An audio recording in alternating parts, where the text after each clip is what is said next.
Alright, so there are different stages to an interaction. Whenever you meet a woman and you're talking to her, you go through these different stages. There are 4 major stages that you go through. The first one is the attraction stage, which is really where you're just curious about the person, and they're curious about you. There's the rapport stage, which is where you're building an emotional connection. You're making a transfer of emotion from one person to another. There's the seduction stage, where you're making emotional-based decisions and you're bringing your sexuality out. And then there's relationship balance stage, where you're balancing 4 key core components in a relationship to make sure that it lasts a long time and hopefully forever for you. Now, the question is, how do you know what stage you're in? That's really hard to do, and most guys find it kind of impossible. And we call, what we call in the industry at least, or what I call it, whenever you can see what stage you're in, is we call it seeing the Matrix.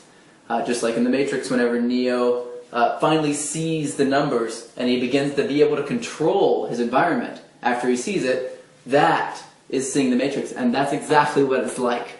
It's not like you see numbers falling down and you can stop bullets, but you can see things before they happen. You can begin to create attraction as it's falling apart. You can take risks in certain areas because you know how to fix it later.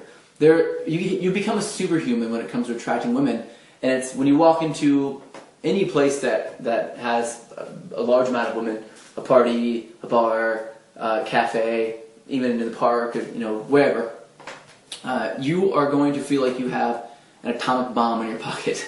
Like you just have this superpower that no one knows about. And it's going to give you an amazing amount of confidence, and it's going to compound your success with women. So, what I want you to do, in order to start to see these different stages of the interactions, I want you to recognize other people's body language. You need to study up on body language to see what they mean, so you can actually see this different stage. But the way to do that is to buy The Tao of Badass, which is my new book. I cover all those different stages, plus different body language cues to show you when she's in a different stage and when you're in a different stage in interaction in that book. So you can go to thedaoofbadass.com to see that, as well as other videos like this. But for now, there's a couple key ways you can tell. One is whether or not they're leaning in. If they're leaning in like this and they don't lean away, you're in the stage of rapport, or you may be in the stage of seduction or early seduction. If they're leaning back and they're turning their body away from you, you're in the stage of attraction. Now, I know that may not seem like it seems like a negative thing, but it's not. It's the chasing stage. You have to have that in the beginning of an interaction. If you don't have it, then you're not going to be worth anything to her. When she catches you, she's like, oh, but you weren't running away anyway, so it wasn't really a big deal. You have to seem desired